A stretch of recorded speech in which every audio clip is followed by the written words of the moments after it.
সারা জীবন শুনাইলাম সিলেটের সবচেয়ে বড় চা বাগান আছে, আর এখন নাম শুনছি গাজীপুর নাকি চা বাগান আছে। এখন দেখতে হবে চা বাগানটা আসলে কিরকম। চা বাগান দেখার উদ্দেশ্যে বাড়াইলে কি হইব, রাস্তাতে মনোরম পরিবেশ দেখে জান জুড়াই গেছে। আসলে গাজীপুরের রাস্তা এত সুন্দর আগে জানতাম না। তো আজকের ভিডিওতে সম্পূর্ণ কিছু তুলে ধরবো, আপনারা সম্পূর্ণ দেখবা। হ্যালো ভাই, আসসালামু আলাইকুম, আশা করি সবাই ভালো আছেন। আমি সিলেটে পোলা, বাড়ি আমার সুনামগঞ্জ জেলা দোয়ারাবাজার থানা। ভিডিওটা সম্পূর্ণ দেখলে আপনাদের কাছে লাগবো ভালো। কতদিন ধরে শুনে আইলাম যে চা বাগান, কিন্তু কোন চা বাগান সেটা জানি না। তো আজকে বাড়া গেছি চা বাগান দেখার উদ্দেশ্যে। আসলে ক্যামেরা ধরার মতো কেউ নাই, এর লাগে নিজের আশেপাশে সিনারি গুলো নিজেই ক্যামেরা বন্দি করলাম। আসলে নিজের কাছে খুব ভালো লাগে, অনেক ব্যস্ত তারপরেও আজকে খুব বেড়া নিজে এরকম অনেকদিন পরে নিজের কাছে খুব ভালো লাগে, নিজে খুব এক্সাইটেড। তারপরে গেটের সামনে গেলাম, গেটের সামনে দাঁড়ানির পরে দেখলাম এখন পর্যন্ত উস্তাদ গাড়ি লইয়া আইছে না। অনেকক্ষণ দাঁড়াই থাকলাম কিন্তু উস্তাদ এখন পর্যন্ত আইছে না। বিদে ভাবলাম যে এক কাপ চা খাইলাম না। গেলাম কি কাকুর দোকানে গিয়ে দেখি কাকুর লাগাইছে ফ্রিতের গপ।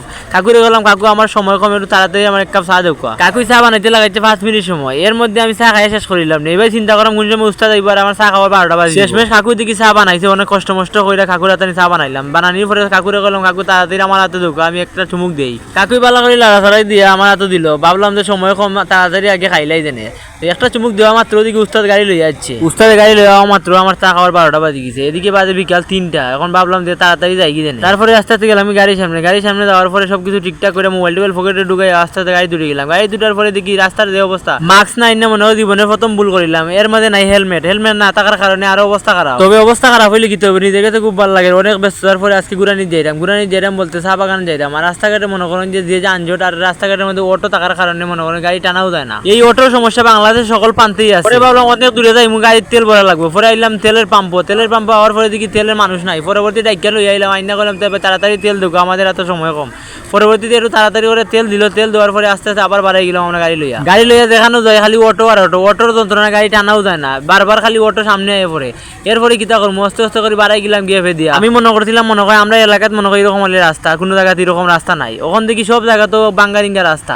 আসলে বাঙ্গারিঙ্গা রাস্তা বাংলাদেশ সব প্রান্তেও আছে। আসলে আমি গাড়ির পিছনে বইয়া ভিডিও করলাম আর মনোরম দৃশ্যগুলো অনুভব করলাম। আসলে নিজের কাছে খুব ভালো লাগে। অনেকদিন পরে অজানা একটা জায়গায় যাইলাম। আসলে মাস্ক আর হেলমেট না তার কারণে মুখের অবস্থা খুবই খারাপ, সামনে দিয়ে চাইতেও পারলাম না। কিতা করবো আর কষ্ট করে ভিডিও করলাম, মাস্ক দিছি না, কিছু করার নাই। এরপরেও সামনে দৃশ্যগুলো তুলে ধরলাম। অটোর যন্ত্রণার কথা কইয়া লাভ নাই, যারা বাইক রাইডার বা যারা বাইক চালায় তারা কইতে পারবো অটোর কি পরিমাণে যন্ত্রণা দেয়। এদিকে আমরা সময় নাই, এই জন্য চিন্তা করলাম গাড়ি টাইনা যাওয়া লাগবো, কারণ রোদ ধরা লাগবে। রোদ না থাকলে ভিডিও সুন্দর হইতো না, জায়গাও দেখতাম পারতাম না।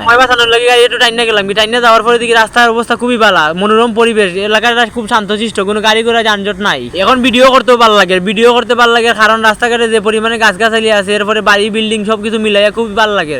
মন চারণে একটা ভিডিও করি, কিন্তু সময়ের কারণে এখানে নামতাম পারছি না, ভিডিও করতাম পারছি না। আসলে নতুন কোনো জায়গায় গেলে নিজের কাছে খুব ভালো লাগে, কারণ অজানা রাস্তা সবকিছু সুন্দর লাগে, নিজের মধ্যে একটা ফিলিংস কাজ করে। আশেপাশের পরিবেশ থেকে নিজের কাছে খুব ভালো লাগে, কিন্তু ভিডিও করতে পারলাম না, সবকিছু দেখাইতে পারলাম না, নিজেও করতে পারলাম না, কারণ সময়ের কারণে। সময় না থাকার কারণে আসলে সবকিছু ভিডিও করতাম পারছি না, সবকিছু দেখাইতাম পারছি না, অনেক কিছু মিস করছি। আসলে নতুন কোনো জায়গায় গেলে অনেক কিছু শিখা যায়, অনেক কিছু দেখা যায়, আসলে অনেক কিছু অনুভব করা যায়। এই অনুভবের কারণে মোবাইল তো দুইটা দিয়ে ভিডিও করছি, কিন্তু যেত এর মতো মনে হচ্ছে ভালো লাগে, কারণ রাস্তার যে পরিবেশ আসলে ছাড়লেও মনে পড়িতে যাইব ভিডিও। গ্রামের মধ্যে এত সুন্দর পরিবেশ, এত সুন্দর রাস্তা, আসলে কোনো সময় ভাবছিও না। আসলে না আইলে বুঝতাম না এত সুন্দর রাস্তা আছে। আসলে মানুষ চাইলে সবকিছু সম্ভব, মানুষ চাইলে সবকিছু সুন্দর করতে পারে, মানুষ চাইলে সবকিছু ধ্বংস করতে পারে, নষ্ট করতে পারে। মানুষের মনে সৌন্দর্য বড় সৌন্দর্য। তো আসলে আমরা কাছাকাছি আসছি, আসার পরে দিকে একটা রিসোর্ট দেখা যায়। রিসোর্টটা আসলে নিরিবিলি, ভাবলাম যখন একটা ভিডিও করে যায়। রিসোর্টটা আজকে নিরিবিলি থাকার কারণ হচ্ছে আজকে মঙ্গলবার, আমরা মঙ্গলবারে আইসি, এর লাগি রিসোর্টটা মানুষজন নাই। শুক্রবারে কেন মানুষজন বেশি থাকে। তো আমরা গাড়িটা দাঁড় করাই আগে নিজের ফেসটা তুলিলাম, এরপরে আশেপাশে যে এরিয়াগুলো আছে সৌন্দর্য আছে সেটা ক্যামেরা বন্দি করিলাম। আসলে রিসোর্টটা অনেক সুন্দর, ভালো লাগছে, কিন্তু মানুষ না থাকার কারণে একটু নিরিবিলি লাগে। শুক্রবারে আইলে এখানে আসলে আপনি ঢুকতে পারতেন না, এত পরিমাণে মানুষ থাকে। এরপরে ভাবলাম যে কয়েকটা ভিডিও করে আইসি যেহেতু, পরবর্তীতে উস্তাদে কয়েকটা ভিডিও, আমার কয়েকটা ভিডিও করলাম। আসলে ভিডিওগুলো অনেক সুন্দর হয়েছে, কারণ রিসোর্টটা অনেক সুন্দর, পরিবেশটা অনেক সুন্দর, আবহাওয়াটা একবারে ম্যাচিং হয়েছে। পরবর্তীতে ভাবলাম সময় কম, যাই দিন আমরা চা বাগান যে উদ্দেশ্যে আইছি এই উদ্দেশ্য আগে পূরণ করি। উদ্দেশ্য পূরণ করার লক্ষ্যে আমরা আবারও গাড়ি ছাড় দিলাম।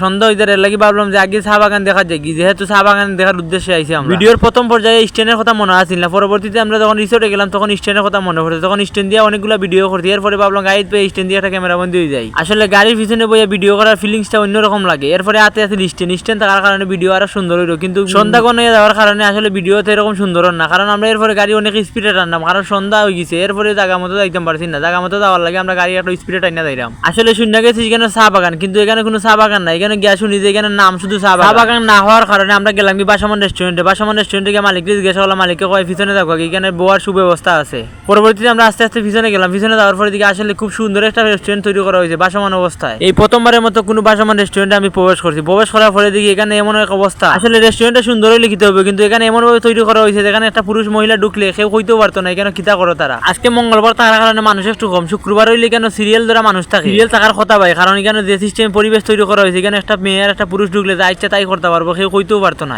আর এরকম কাজ আর এরকম সুযোগ সব জায়গায় থাকে না, এর লাগি এখানে ভিড় থাকারই কথা। পরে চিন্তা করে দেখলাম যে এখানে বেশিক্ষণ থাকা যাইতো না, সামনে দিকে ডিজাইন করে নৌকা সাজানো আছে, ভাবলাম যে ওখানে যাই গিয়ে একটা ভিডিও করে আইমু। এদিকে সন্ধান আমি গেছি, সন্ধান আমার কারণে ভিডিও এরকম সুন্দর হইতো না, এর লাগি ভাবলাম যে একটু তাড়াতাড়ি করে নৌকার মাঝে উঠে দেয় একটা ভিডিও করে যাইমু। নিজের মধ্যে বয় কাজ করে, কারণ নৌকার মাঝে উঠলে নিয়ে আবার মালিকে চিল্লাচিল্লি করে। এরপরে একটু অপেক্ষা করার পরে নৌকার মাঝে উঠে গেলাম চিন্তা ভাবনা করে। সামনে মানুষ তাদের জিজ্ঞাসা করলাম ভাই নৌকা উঠলে কোনো সমস্যা নেই, তারা বলে উঠে যাওয়ার সমস্যা নাই। নৌকার মাঝে উঠার পরে নিজের মধ্যে অন্য একটা ফিল কাজ করে। ফিল কাজ করার কারণ হচ্ছে নৌকার মাঝে যে পরিমাণে ভিউ আর সুন্দর লাগে, কিন্তু একটু আগে আইলে ভিডিও আর সুন্দর হইলো না। কিছু করা নাই, কারণ আমরা দিনের শেষ পর্যায়ে আইছি, অন্ধকার গনে আইছি। এরপরে অনেকগুলো ভিডিও করছি, অনেকগুলো ছবি তুলছি। আসলে ছবিগুলোও সুন্দর হয়েছে, ভিডিওগুলোও সুন্দর হয়েছে। নৌকার মাঝে ভিডিও আর ছবি তোলার পরে মনে মনে ভাবলাম যে আর একটু আগে আইলে আর সুন্দর করে ছবি তুলতে পারলাম, সুন্দর একটা ভিউ হইলাম। আসলে নিজের কাছে খুব ভালো লাগছে, অনেকদিন পরে ঘুরতাম পারছি, অনেক কিছু দেখতাম পারছি, আপনাদের অনেক কিছু দেখাইতাম পারছি। আর আপনার কাছে কিরকম লাগছে অবশ্যই কমেন্ট করে জানাইবা। আজকের মতো বিদায় নিলাম, আপনারা অবশ্যই ভালো থাকবা।